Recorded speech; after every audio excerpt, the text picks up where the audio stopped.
Le Japon bénéficie d'une nature riche et variée. Les 4 saisons y sont bien marquées et la plupart de ces régions sont entourées par la mer et les montagnes. Dans chacune de ces régions, les spécialités culinaires y sont traditionnellement dégustées avec le saké local. La série Le goût du Japon présente l'incroyable diversité de la cuisine et des sakés du Japon en mettant l'accent sur les spécialités régionales.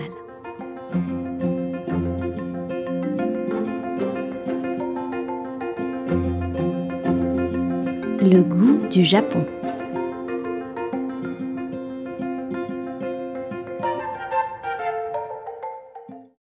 Bonjour à tous et à toutes, bienvenue dans ce nouvel épisode Le goût du Japon. Je suis Jacques Ridinger, professeur de sommellerie, ancien chef sommelier et je serai accompagné aujourd'hui de Sarah. Sarah, je suis ravi de te revoir. Présente-nous s'il te plaît ton parcours. Eh bien, je suis Sarah Lacoste et après 15 ans dans l'enseignement, j'ai décidé de me consacrer à la cuisine, ma passion. Et je propose donc des cours de cuisine japonaise pour les particuliers. L'objectif, c'est de leur faire découvrir les plats du quotidien qui sont faciles, rapides et goûteux.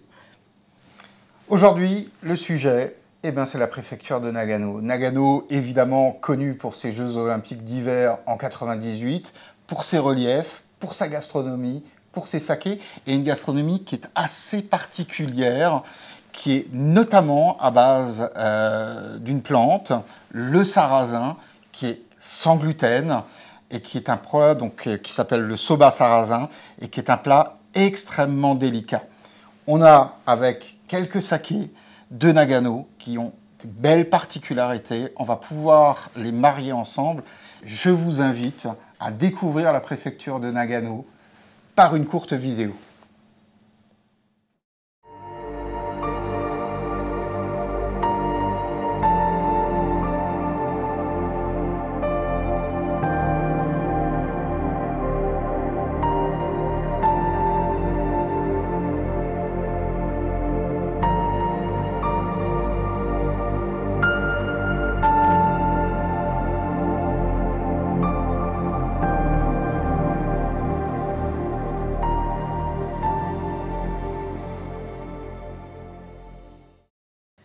Tout d'abord, aujourd'hui, on va se régaler avec un plat de nouilles soba. Ce sont des aru soba, ce sont des sobas froides qui sont particulièrement agréables quand il fait chaud. Avant tout, vous ne connaissez peut-être pas la fabrication des soba et nous allons voir ça tout de suite. La fabrication des soba. La première étape de la fabrication des nouilles de sarrasin, soba, est le mise mawashi, qui se fait dans un bol en bois laqué appelé kibachi. Cette étape a pour but de mélanger uniformément l'eau et les farines tamisées, blé et sarrasin. Le chef utilise un mouvement rythmé et circulaire. La farine est remuée rapidement et soigneusement du bout des doigts. On utilise le moins possible les paumes pour empêcher la farine de sarrasin de coller aux mains. Le point clé de ce processus est la quantité d'eau ajoutée. La quantité d'eau dépend de facteurs complexes tels que la qualité de la farine de sarrasin, la température et l'humidité de la région où le sarrasin est cultivé. Il faut donc ajuster sans cesse pour trouver la quantité d'eau optimale à ajouter. L'eau est ajoutée progressivement à la farine. Une fois qu'une quantité suffisante a été incorporée, la farine va naturellement se rassembler et former des grumeaux. Le processus de rassemblement de ces amas est appelé kukuri. Ensuite, place au pétrissage. Cette étape est appelée kikuneri, car les marques faites sur la pâte pendant le pétrissage ressemblent aux pétales des fleurs de chrysanthème, kiku en japonais. Le but du kikuneri n'est pas seulement de former un pâton. Il faut pétrir la pâte soigneusement afin que les différents grains de farine absorbent l'humidité. Il est également important de rendre le pâton lisse et homogène pour éviter que la pâte ne casse lors de l'étape du laminage. Le pétrissage se termine lorsque le motif de chrysanthème apparaît. On forme ensuite une forme conique, puis on l'écrase à plat pour former un disque épais. Prochaine étape, le laminage. Jinoshi. 2 points importants, l'épaisseur et l'humidité de la pâte. Si la pâte est trop sèche, cela ne gâche pas seulement le goût et la saveur du sarrasin, mais c'est également la principale cause des fissures et des cassures de la pâte pendant le laminage. On presse tout d'abord la pâte avec la paume de la main pour l'abaisser à une épaisseur convenable. On l'abaisse ensuite à l'aide d'un rouleau à pâtisserie pour obtenir une forme circulaire. Le mouvement et la position des doigts rappellent les pattes de chat. Pour finir, on étale dans les 4 directions de la pâte pour former un carré. Enfin, l'étape du pliage. Tatami. Si la pâte est correctement étalée en une forme rectangulaire, elle se pliera parfaitement et elle sera facile à couper. Il est difficile de corriger le laminage en redécoupant la pâte avec un couteau. La pâte est ensuite pliée et généreusement saupoudrée de farine pour éviter que les couches ne collent les unes aux autres. La découpe kiri. La pâte va être découpée en nouilles de soba. L'objectif de la découpe, c'est de s'assurer que chaque nouille de sarrasin soit découpée avec précision et avec une épaisseur régulière. Pourquoi? Pour que les nouilles puissent cuire de manière homogène. À l'aide d'une planche à découper que l'on pose sur la pâte, on détermine la largeur des soba, même largeur qu'épaisseur. Et on coupe à l'aide d'un couteau très particulier. La vitesse de découpe n'est pas importante. Ce qui est important, c'est de couper en rythme, en déplaçant la planche à découper en parallèle jusqu'à la fin.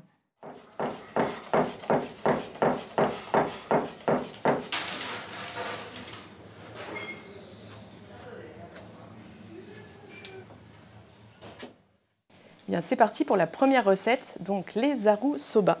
On va préparer les accompagnements. Donc ici, on a du daikon, c'est du radis blanc japonais, que l'on va râper. Et on a aussi de l'oignon nouveau, negi, qui est juste à côté. Et donc, vous allez voir, c'est ce qui va accompagner les nouilles. On va simplement enlever la peau du daikon et le râper à côté, comme ceci. Ça va apporter un petit peu de fraîcheur, un petit peu de piquant. Plein de façons de le préparer. Aujourd'hui, on le râpe. Donc voici le daikon. Et on a également l'oignon nouveau. Et qu'on va détailler en petits morceaux. Plus qu'à disposer tout ça. Et on va passer à la cuisson des nouilles. Donc, les soba sont là. Elles sont fraîches. Donc, on va les cuire tout simplement une petite minute dans l'eau bouillante. Comme ceci. Soba sarrasin est un plat qui est à la fois simple et tellement goûteux. J'ai hâte, chef. Ah, tu vas voir. Hop là. Je vais les égoutter. Donc, je les passe une première fois dans un bain d'eau froide. Baisser la température, couper la cuisson surtout. Il faut qu'elle soit encore un peu ferme. Et on va les rincer comme ça 2 fois puisqu'on est sur une version de soba froide. Vous verrez tout à l'heure les soba chaudes. Hop. On va le faire 2 fois. Elles sont presque prêtes. Vous êtes peut-être surpris par la couleur des soba qui sont assez claires. En général, quand vous les trouvez en version sèche, elles sont un peu plus foncées, grises, même un petit peu marron. Hop, c'est presque prêt. Soyez patients. On va bientôt passer à table. Donc je les égoutte bien. Hein. Et on va pouvoir les déposer sur le zaru qui est ici. Hop là. Et voilà. Magnifique. Et on va accompagner du coup d'un petit peu de condiment à côté pour la fraîcheur. Et le daikon qu'on va presser pour enlever. Hop.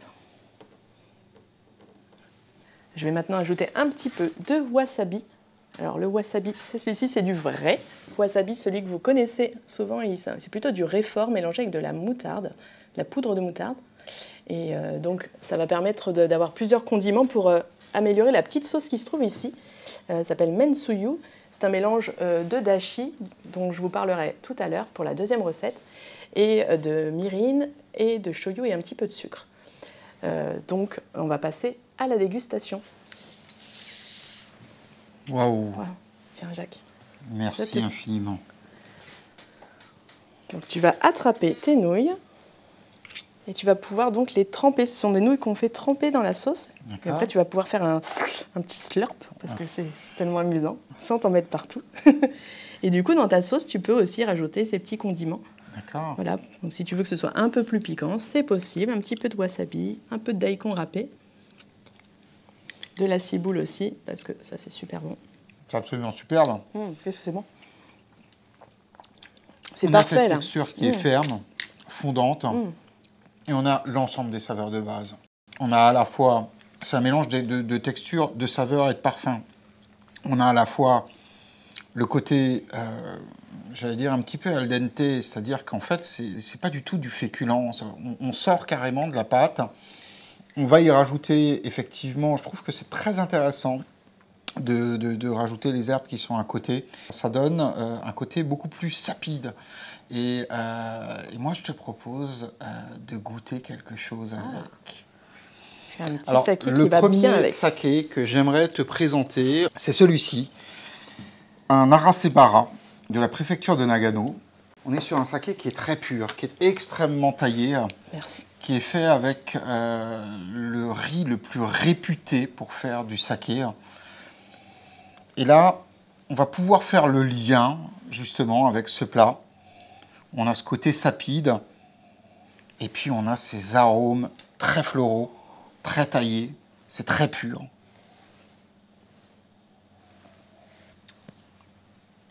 Une attaque qui est très douce, très veloutée, un milieu de bouche qui est ample, et on est toujours dans la pureté. Alors c'est très intéressant parce que le saké a une géométrie qui est complètement différente du vin.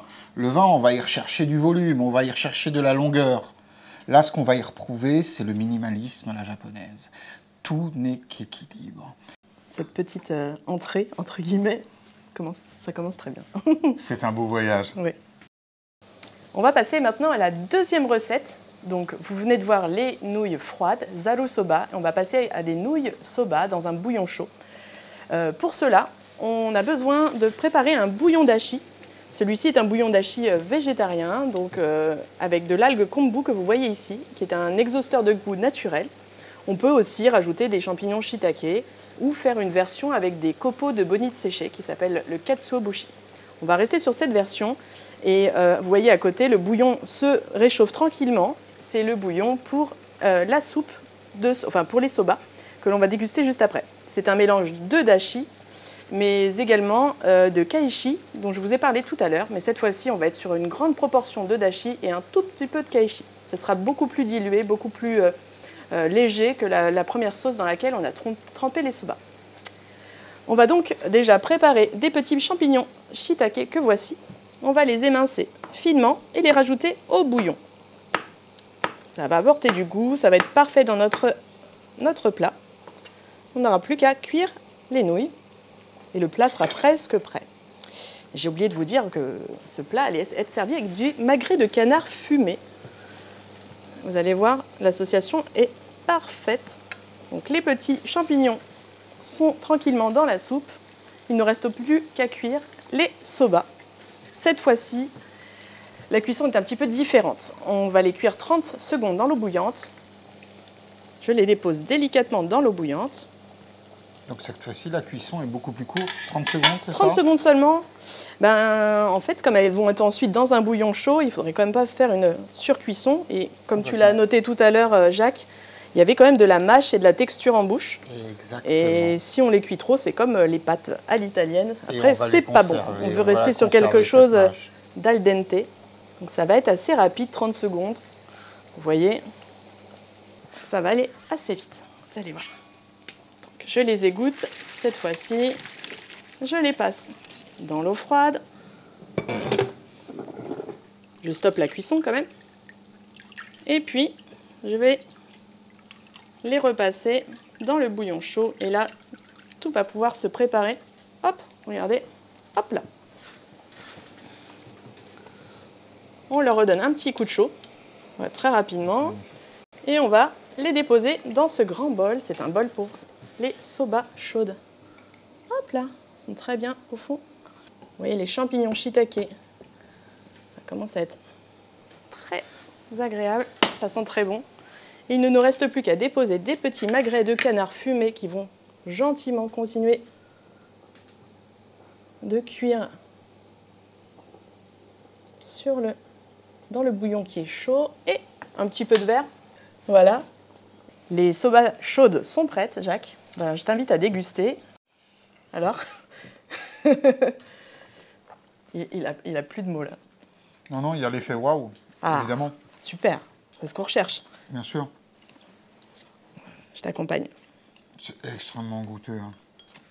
Là, tu cherchais de l'umami, tu l'as avec... C'est un plat qui est fin, qui est délicat, où tu as de nouveau un assemblage de textures. On a le moelleux, on a le fondant, on a ce côté végétal, légèrement épicé, ce côté bonite aussi qui ressort bien. Et moi, j'ai envie de m'amuser là-dessus. J'ai envie de te proposer un de mes coups de cœur.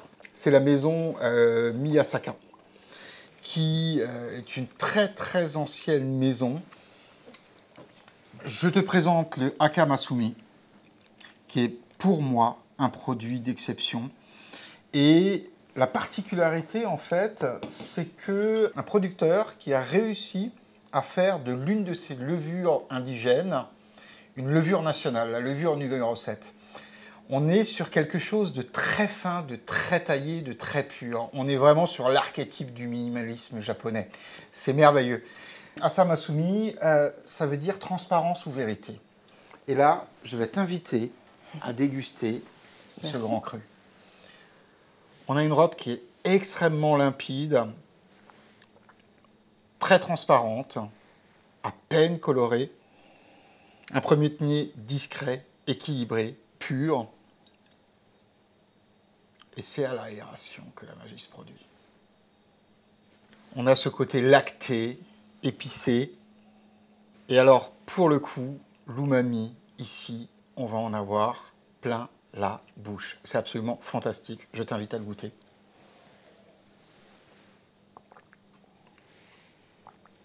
Une attaque douce, un milieu de bouche qui est ample, corpulent. On reste sur un côté qui est très fruité, très exacerbé.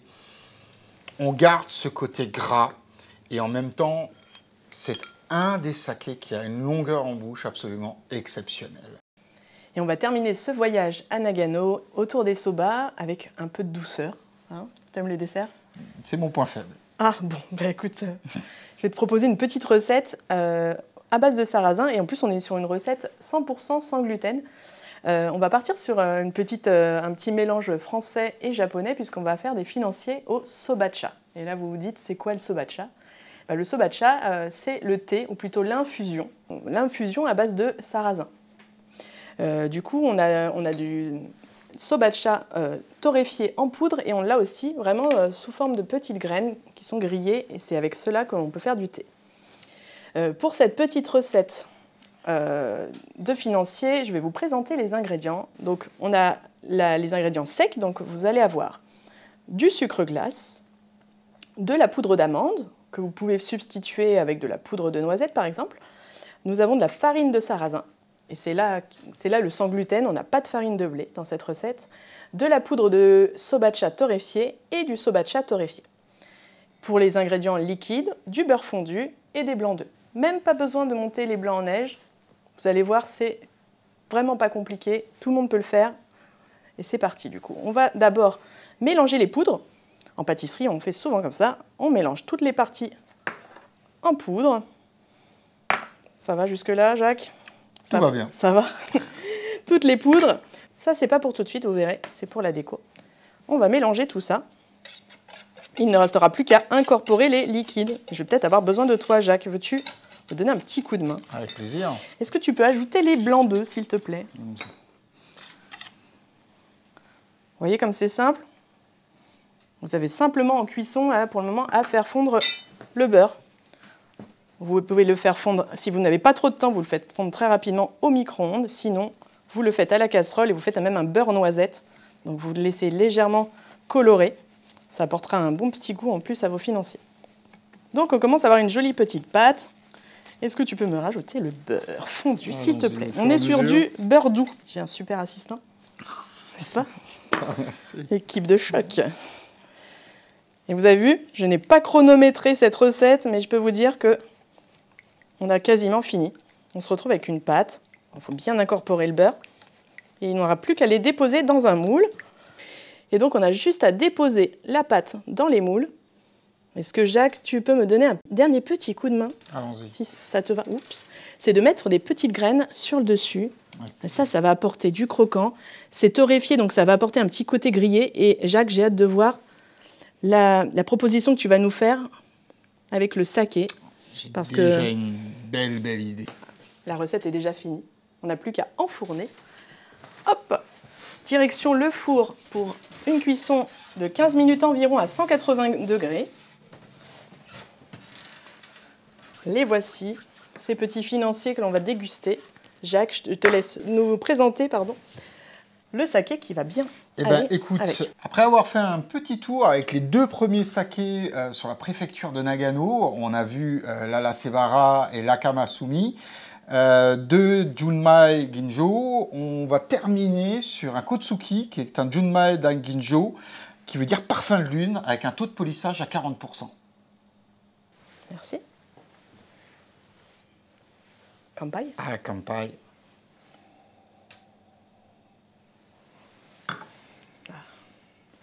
Voyons voir. Là, encore une fois, on joue sur les textures. On a quelque chose d'extrêmement moelleux. Tu as joué sur la texture qui est juste au-dessus en mettant du croquant. C'est un dessert qui n'est pas trop sucré, hein, qui est plutôt léger en fin de bouche. Donc, il y a quelque chose de digeste.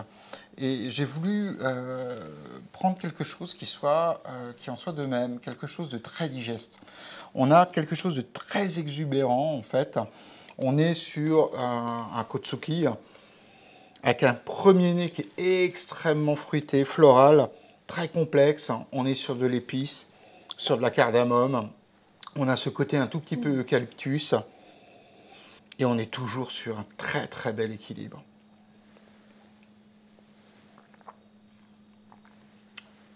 L'attaque est moelleuse, est douce, franche, milieu de bouche très ample, très gourmand. Et là encore, une fois, on tire l'ensemble par l'umami. Voilà. On retrouve l'umami dans ton dessert, on retrouve l'umami plus dans ce saké-là. C'est une merveille. Quel plaisir, quel plaisir. Toujours très équilibré, très fin, une pureté, un minimalisme. J'adore. J'adore aussi. Chef, il est temps de conclure. Eh bien, vous venez de découvrir 3 recettes à base de sarrasin. J'espère que ces recettes vous ont donné envie de poursuivre le voyage à Nagano, chez vous. Ce sont des recettes faciles, accessibles. Et pour les accompagner, il y a 3 superbes sakés, n'est-ce pas? On a fait le tour de cette toute nouvelle GI Nagano, qui est très récente d'ailleurs, de juin 2021, me semble-t-il. On a présenté 3 produits qui viennent de 3 brasseries. Il y en a 78, me semble-t-il, sur le GI de Nagano. On est sur quelque chose de très innovant en termes d'accords mets-vins, avec une expérience qui est hors du commun et qui est, à mon sens, encore trop inconnue en Europe. Moi, je vous conseille vivement de vous diriger vers les sakés en accord mets-vins, au moins sur un plat, pour innover. C'est une expérience qui est inoubliable.